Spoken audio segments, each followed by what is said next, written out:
Hello, everyone. My name is Bill. I'm very pleasure standing here to share with you about the reform. Before starting that, it's still in the Chinese New Year because we have 15 days after the Chinese New Year. It's still within the 15 days, so I wish you guys Happy New Year. A little bit more self-introduction of myself, not about the credentials, but I was born in a year that China started and a cultural revolution. We don't know what that means to us, and eventually it seems like we have more free of mind. And I was lucky.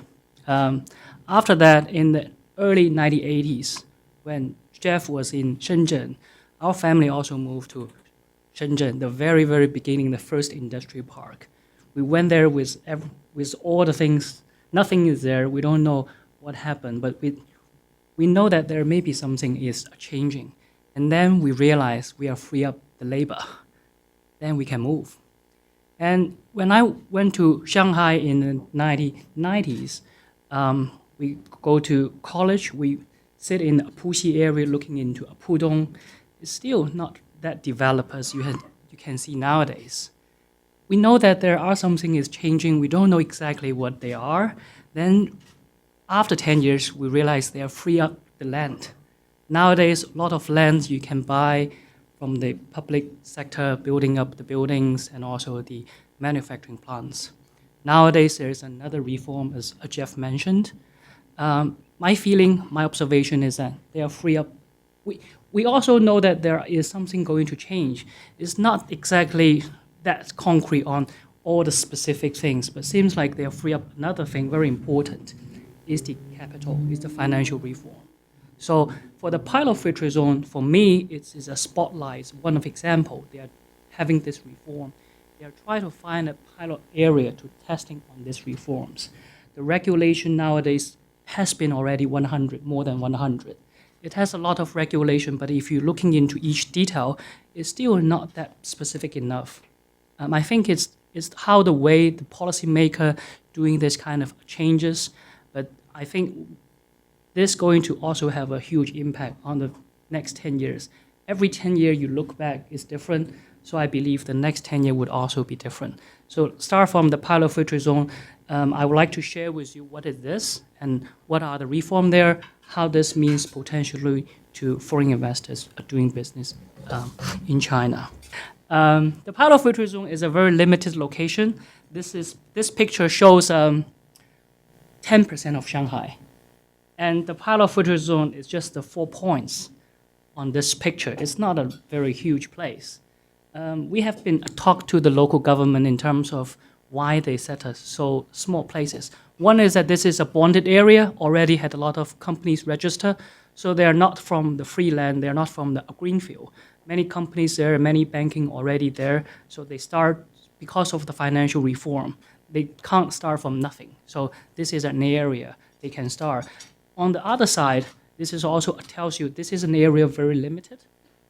So it's not the kind of intention they attract every company just move in and operate. It's kind of intention to do some tests. The purpose is if the policy becomes approved, doable, and then they will replicate nationwide. That's also why when we look at this pilot free trade zone, we're not only looking at how I'm doing business in there, it's also looking at what if the policy there proved to be replicable and nationwide, what would that mean to the business in China as a whole if you do business like that? So that also addressed the kind of a question is, should I move into the pilot free trade zone? Some company, yes, but I don't think it's majority company need to rush into that pilot free trade zone. I think we are in a lot of conflicting, the high energy, a lot of competition globally. They want a lot of reform and find this place as a pilot. If you're looking into the title, it's a China-Shanghai pilot free trade zone. The Chinese government is very keen in terms of naming this kind of things. So if you're looking into that, this name has been changed from quite a few times.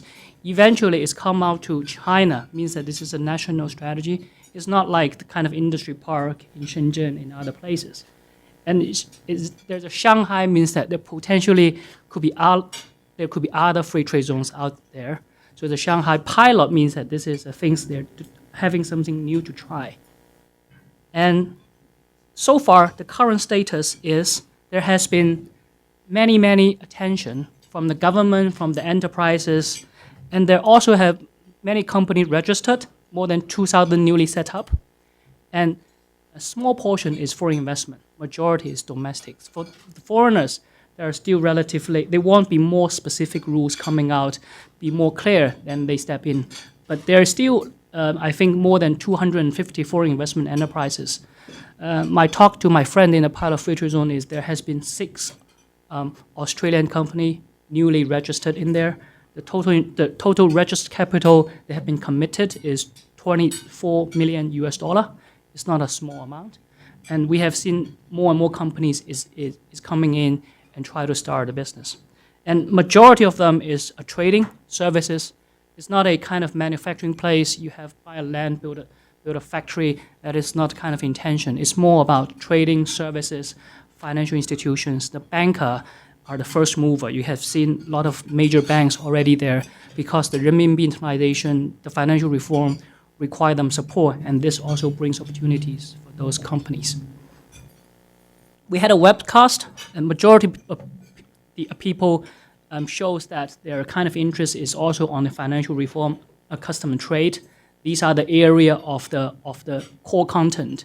Also, other things include reducing the approval, open up the services, and for the foreign investors, and also changing the tax and also regulatory environment. Majority of people, they are thinking that they are still having the wait and see approach because not decided how to move in, how to tap in that, and also a small percentage already start to take action setting up in the pilot free trade zone. A few slides about what is the reform talking about. One of the core thing I think is the financial reform. A key thing here is one is gradually liberalize the interest rate, gradually relax renminbi conversion. I think one of the intention is to have the renminbi internalization, have a pool in the pilot free trade zone so that the renminbi can come back. And also relaxing the foreign exchange control it's created a lot of hurdles for the company doing business in China because of this foreign exchange controls. There has been a regulation coming out and also introducing a new concept called free trade accounts. This is a kind of infrastructure to help companies build up the cross-border renminbi cash pooling so that the company can better manage the treasury in the region and also achieve a cheaper cost of financings. Reducing the red tape and also compete regionally as the regional trading hub. We have seen some companies, particularly in some industry like auto, they are thinking about having the regional distribution hub for the parts for after-sales services because of the reduce of the red tape on the custom side is also shorten the lead time in terms of logistics. This is another area very important is reducing the approvals. I think if you have experience setting up a company in China, you know that if even it's a normal trading company, you will need to have a very tedious requirement of approvals. And you're looking into the investment guideline, seeing what is this, is it permitted, encouraged, or restricted, or forbidden. And for many of the industry, they are not in that table, and people start to confused. What that is changing is we have a negative list concept, means that if you are not on that list, basically you are not subject to restriction, which also means that you do not need any approval from the government. That is a huge change from how they managing this overall environment. That is also echoed to the market decisive role rather than the kind of government decisive role in the whole environments. So they are also trying to free up all these resources in this particular area and potentially nationwide. What this means to the company also is that you will have more flexibility in terms of how you want to carry out your business. Examples we have seen is people are thinking about have the kind of e-commerce in this pilot free trade zone, selling goods through that kind of platform. And people is also thinking about regional cash pooling and having their regional headquarters setting up in this pilot filter zone or in Shanghai to have the kind of better treasury management in their regions. So for this is something that potentially is changing on the government role perspectives. Unlike many other industry parks, there is no longer a universal tax rate cut for this particular area. There has been a lot of debates to have a 15% reduced tax rate. Eventually, we didn't get that because that is treated as not replicable nationwide. They don't want to have the policy just to have company rush in. Having said that, the government is still working very hard in terms of looking into particular industry-specific tax incentives for finance leasing, for the offshore investment, offshore trades. There may also be the potential tax incentives coming out.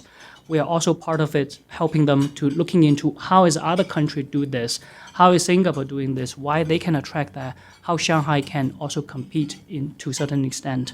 So this area is still a tax competitive area, but not as so obvious as like you just set a company, then you have 10% cut on the taxes. A few examples people already started to think about, like the regional headquarter, pilot free trade zone, kind of particular company in those areas. If you are in the service industry like financial services, shipping services, trade and commerce, professional services, culture services, public sector, those are the areas they are further open up. You may have better chance in China than in the past. Also, if you're considering have a regional headquarter managing your China business, or you want to have a kind of finance leasing business, there will be more favorable treatment already being released in the pilot filter zone so that you can start to move and to study on how this will be impacting. The last thing I would like to share is, as I mentioned, there has been more than, now it's only the Shanghai pilot filter zone. It has been becoming more clear there will be more than one pilot filter zone in the future. The current very clear situation is Tianjin is also applying one. Southern China, there has been some economic areas they also applying. Has been a reporting saying that 22 provinces has submitted a pilot filter zone proposal to the central government. I personally don't believe there will be 22. Many of them is just a kind of political support to show their kind of support to this kind of reform. Having said that, I would pretty much sure Shanghai will not be the only pilot filter zone.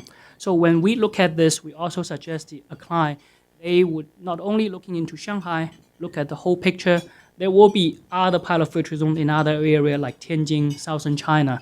So if you are in that area, you may not need to rush to Shanghai, but step back a little bit in terms of if this policy coming out, how this will be impacting on us.